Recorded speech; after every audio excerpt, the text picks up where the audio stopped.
Hello everyone, Ninja Glim here. So today's video is a tutorial on how to create a body cam in Fallout 4.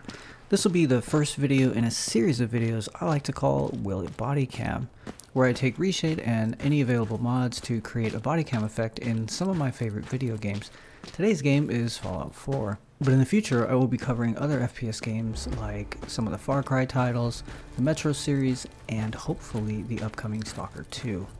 If you're new here, subscribe. I'd like to quit my day job. Pendejo. And if you like the video, leave a comment down below in which game you'd like to see next, and any questions or comments you have about anything that's involved in this video. This tutorial will be broken down into a few sections, and I'll leave timestamps below to help guide you through the process. First will be the prerequisites, basically everything you will need before you actually get started. Next, I'll show you how to tweak and adjust everything, and finally some honorable mentions, basically some useful mods to help give you a more immersive experience. Before we get started, I'd like to thank everyone who has recently visited my live streams. We've been having a lot of fun talking mods and getting to know everyone. If you don't want to miss out on that, turn on notifications. I stream 3 to 4 days a week, usually in the evenings, general mountain time. Again, thanks to everyone for the views and the subs. And let's get started. Prerequisites. The first thing you need to do is make sure that you are not on the next gen update. If you are, you will need to revert back to version 1.10.163.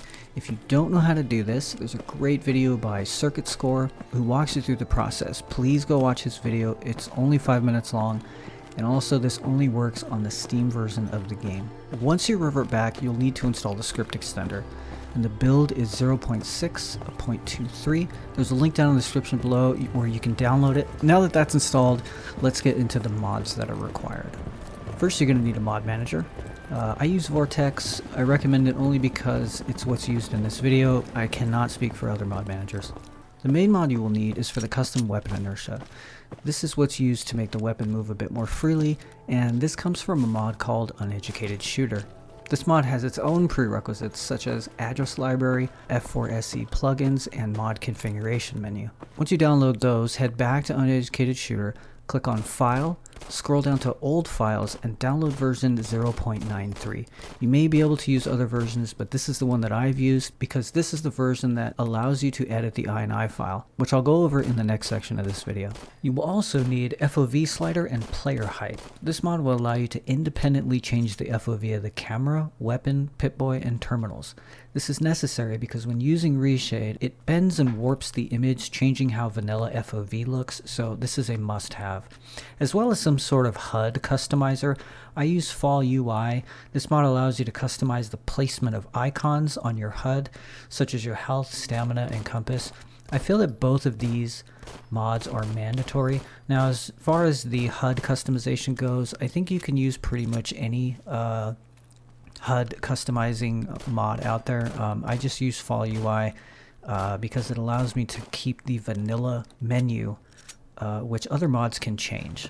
Next is RESHADE, which I think is obvious. You can download the latest version from the link down below. Open it, link it to Fallout 4, use DirectX 10.11.12, click on all of the available shaders and effects, let it download, and finish. Now, there is one last thing you will need. If you want the game to look exactly like it is on screen, you need an ultra-wide monitor. Now, I know that's going to turn off a lot of people to this video, but if you're playing on 16:9, you can still use some of this information in the video to help you get most of the way there. So hang in there, follow along, and I'll try to help you out. Just as a reference, this is what I'm looking at when I'm playing the game. It looks like I'm playing in 16:9 on my ultra-wide monitor with black bars on the side, but I can assure you I'm still using the entire real estate of the ultra-wide screen, but more on that later. Now all that's covered, let's move on to tweaks and adjustments. The only mod you need to tweak is Uneducated Shooter for the custom weapon inertia. And you can find this a few ways, but the easiest way to find the mod is in Vortex. Click on Mods on the left, then in the search bar type in Uneducated Shooter. Right click and open in File Manager. Double click F4SE, then Plugins. Now we're going to open the INI, not the DLL. If you look on the right, you will see Configuration Settings. Open this one. Now that we have the INI open, the first section is what we're going to change, called Inertia. Delete this section, copy and paste my custom settings that are in the description, save and close. That's it. Now it's time to get into the game. None of these mods have any effect on your playthrough, so feel free to open any previous save. I do recommend getting to a safe place where you don't get harassed, because now we're going to set up RESHADE.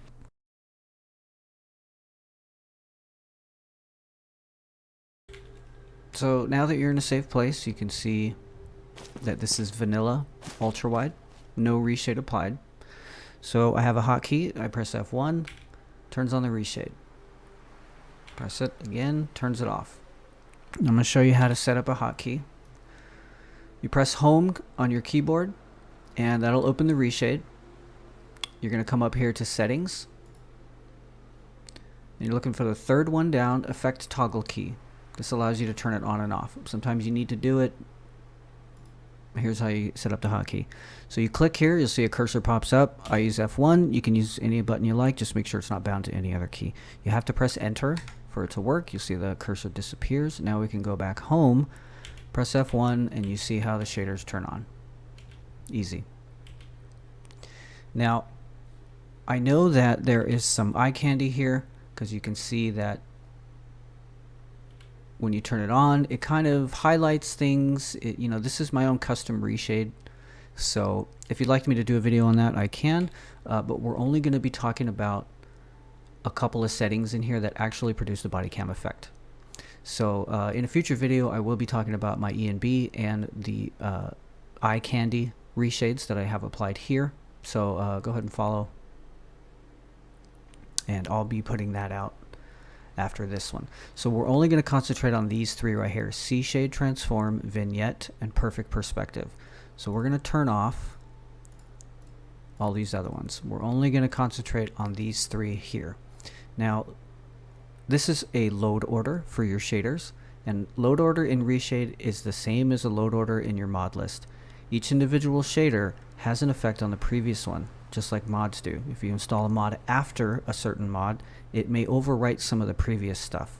So we'll go ahead and activate our RESHADE again, and if we drag and move these, you'll see that it has a different effect. Now all these effects are based upon the values down here. Okay, don't worry about this, we'll talk about it. It seems a little intimidating, but it's actually easier than you think.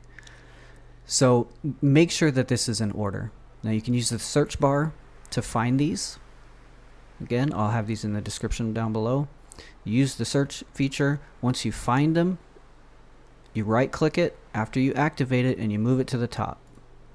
Now you'll see that it moved this up here, but that's fine because we know it needs to be the third one. Okay, so if you don't put them to the top, you'll have to search, you'll have to find them here if you want to deactivate them for any reason.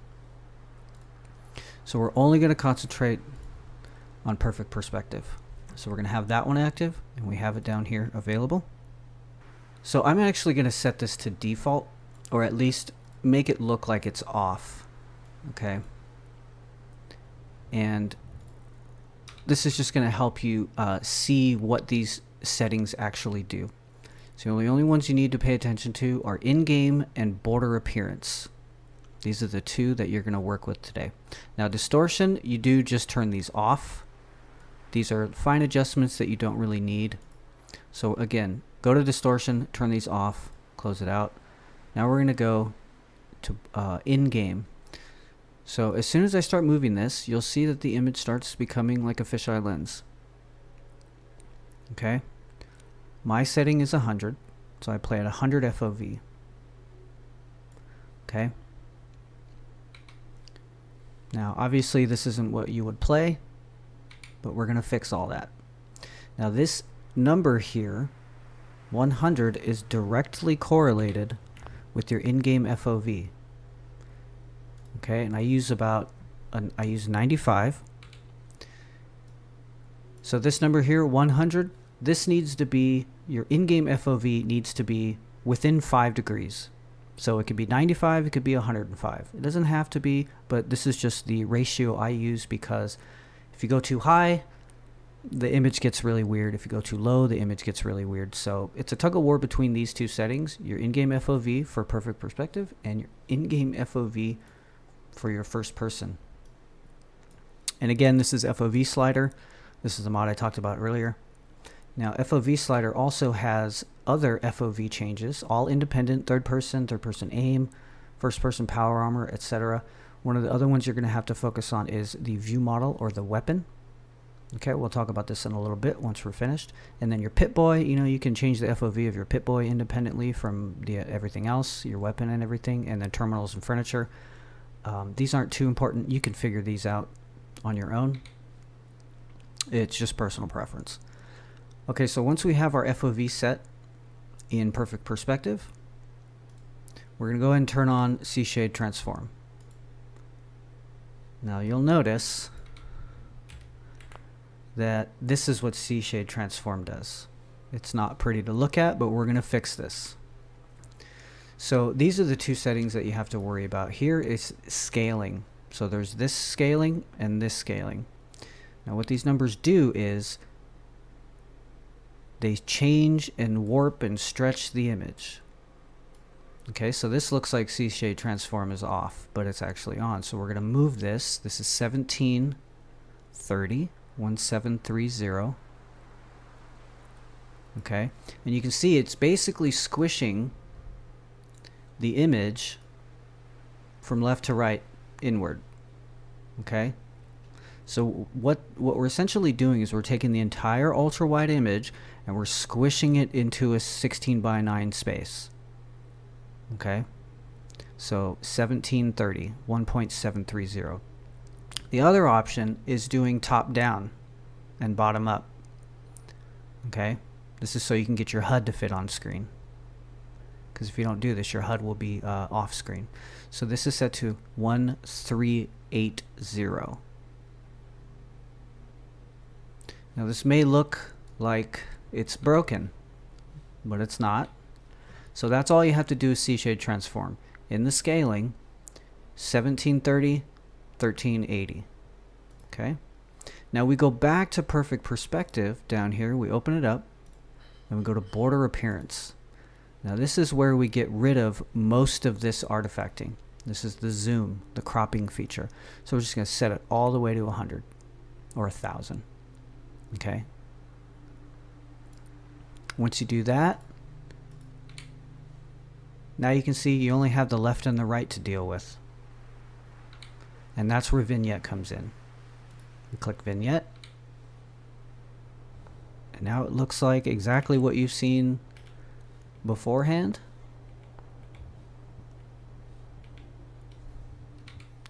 Now we're going to talk about Vignette.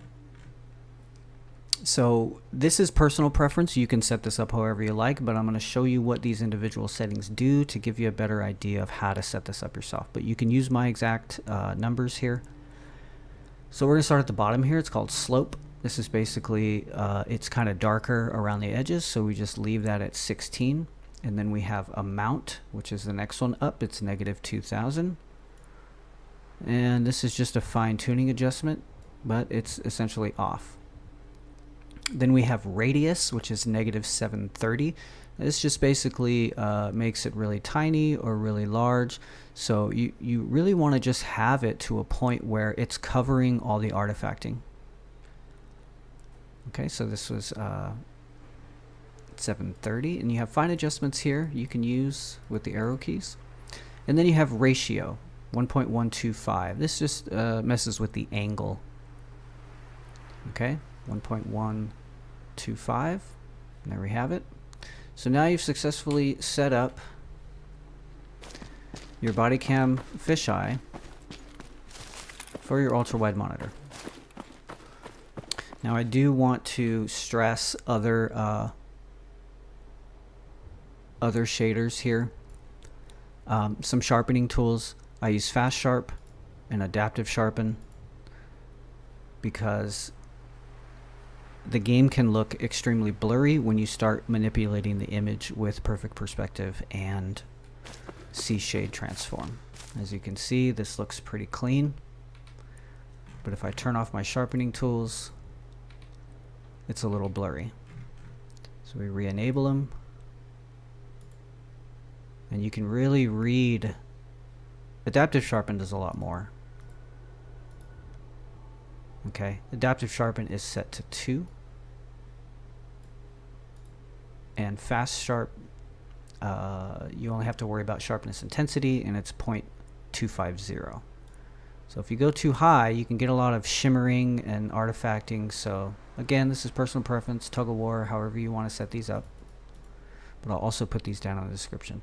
And then everything else, which is what gives me what I like to play in. But we'll do a tutorial on that separately.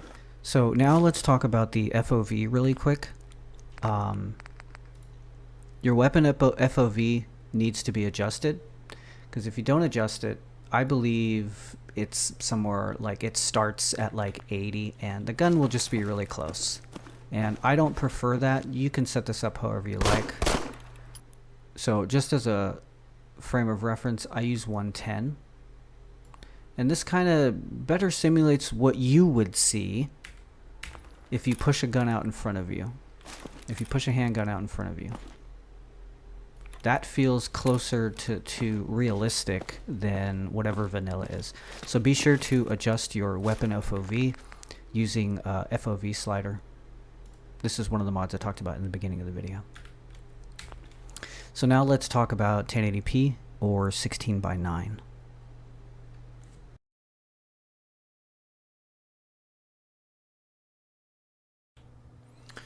Okay, so now that we're in 16:9, I want to show you the adjusted settings for 16:9. You cannot use the 21:9 version of this because the values are specifically tuned for 21:9. So this is about as good as it gets in 16:9. Now this looks obviously way different than 21:9, and it's because 20:9 just essentially allows you to have that extra real estate on the left and the right side, so you're able to crimp the image a lot more. So I am using C-shade transform in this, but not to the degree that it's used in 21:9. So we click C-shade transform and it squishes the image just a little bit, not as much as 21:9 because we don't have the real estate. Okay, so back to the C-shade transform, the scaling, we're at 1.110 and 1.200. So this is obviously the left and the right. You know, this would be vanilla on the left and right, 1.10. So we're squishing it in. Okay, but 21:9 was 730. But now we're using 110, 1.110. Okay, and then we have 200 on the scaling, 1.200 to kind of crimp the image down. Not to the degree it was in 21:9. Okay, so C-shade transform is done. Okay, so now that we squished the image a little bit, now we're going to focus on perfect perspective. Okay, now this is obviously going to push the image in to give you the fisheye lens effect. Okay. The border appearance is going to be the same. It's going to be zoomed in all the way because this is what you're looking at if you don't. Okay, so we're going to pull it all the way in to get rid of the edges. Now let's talk about the in-game. You can't use 100 because it's too much. If you start really zooming in with 1080p, it looks really bad, like it's pixelated and blurry. Okay, so you have to go lower. 21:9 was using 100, but that's because we had more C-shade transform because of the extra screen real estate. So we're going to drop it to 90. You can even go 85 or 90, right? Somewhere in this area. But you'll notice the lower you go, the more the C-shade transform effects, the artifacting starts to come into play. You could zoom it in so much that it almost gets rid of it. You can notice the corners, the edges of the screen, they start to go away. That way you can use less vignette. But you're also blurring the heck out of the image. Now we can change the in-game FOV, which we have to do anyway. But I think 90 is a good sweet spot for this. So in-game FOV 90 for 16:9, 1080p. or 1440p, it doesn't matter. And 100 on the border appearance. C-shade transform, scaling, 1.110, 1.200. Okay. Now let's talk FOV. So you go into your FOV slider, field of view. Now this is going to be different. In 21:9, the FOV was about a 5-degree difference, up or down. So in 21:9, if it was 90, we could go 85 or 95. But since it's 1080p and we don't have that extra real estate, we're going to up the FOV a little bit more. So it's going to be about 10 to 15. So if we have 90, we have 105. Okay, we could even try 110. Okay, so that's 20 FOV difference.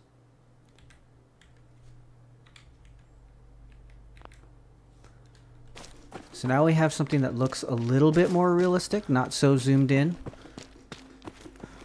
Now let's talk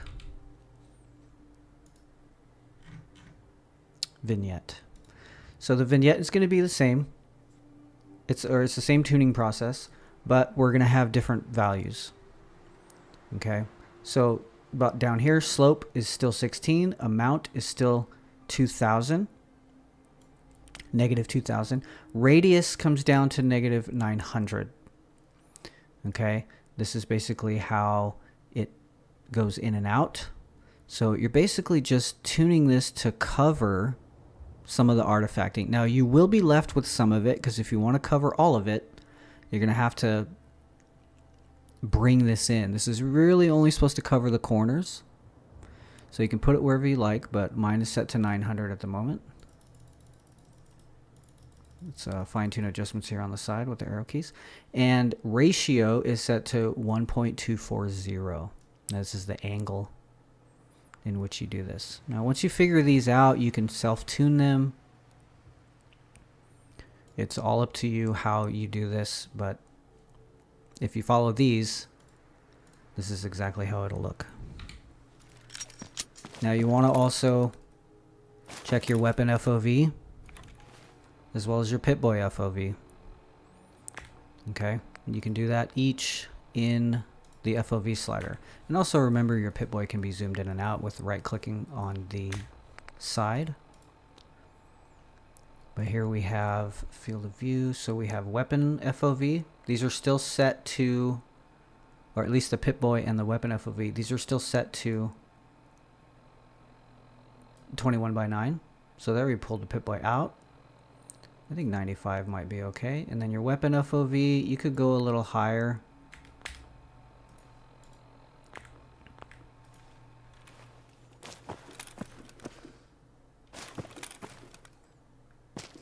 So these are all personal. You can choose whatever you like.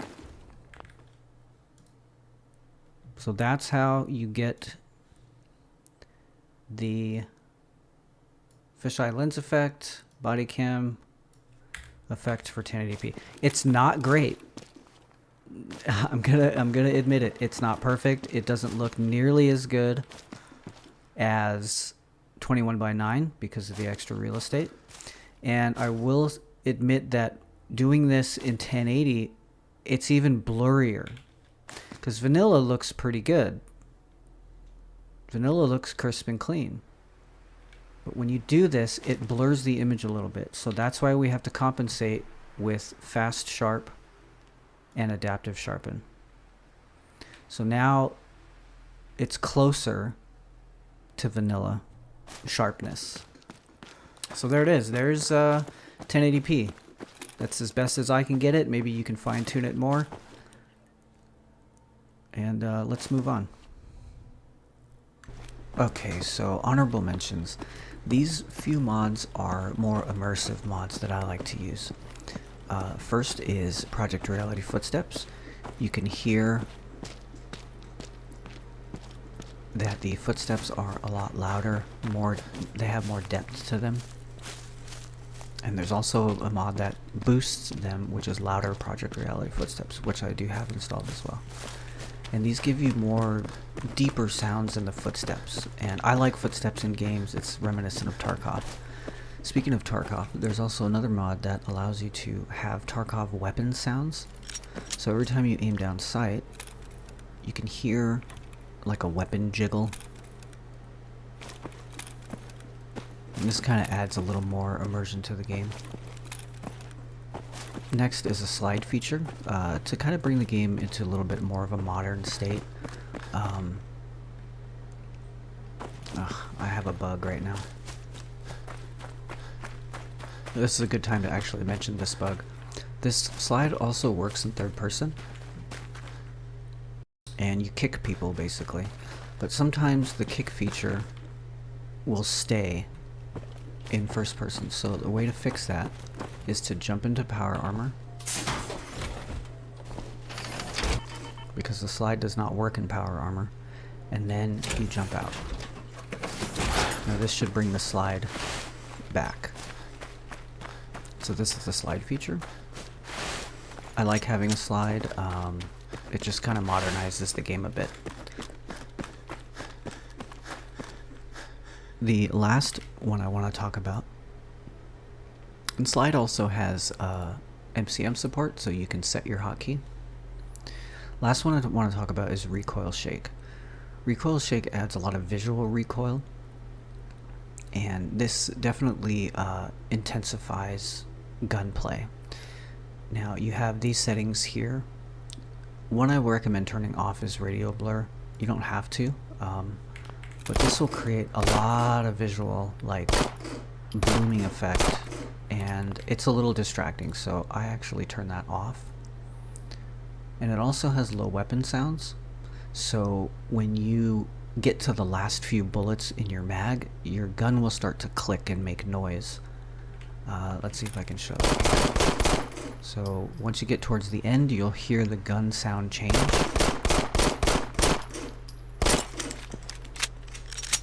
And that'll let you know that you're coming up on a reload.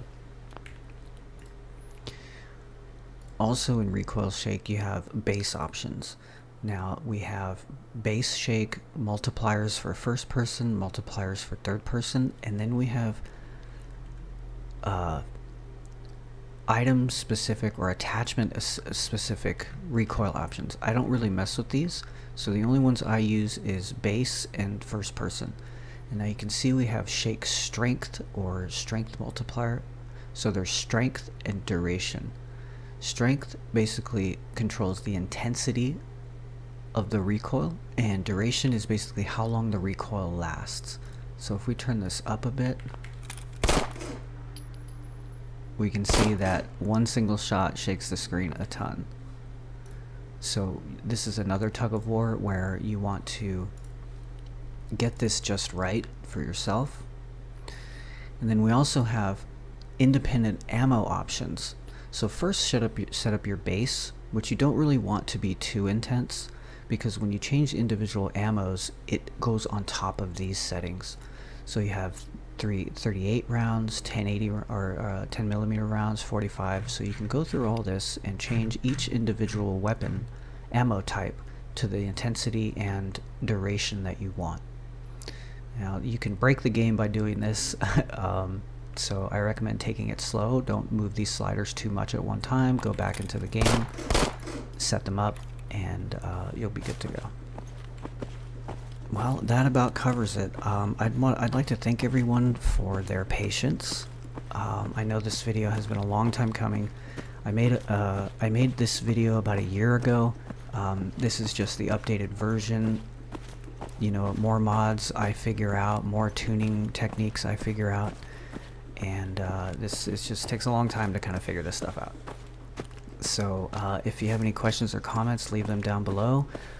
Don't forget to subscribe. I really appreciate it. I'm close to 500. I'd like to get monetized one day. Again, if you'd like to watch the live streams, turn on notifications. And that about covers it. Thank you, everyone. I'm the Ninja Grim for NGRT, and I'm gone.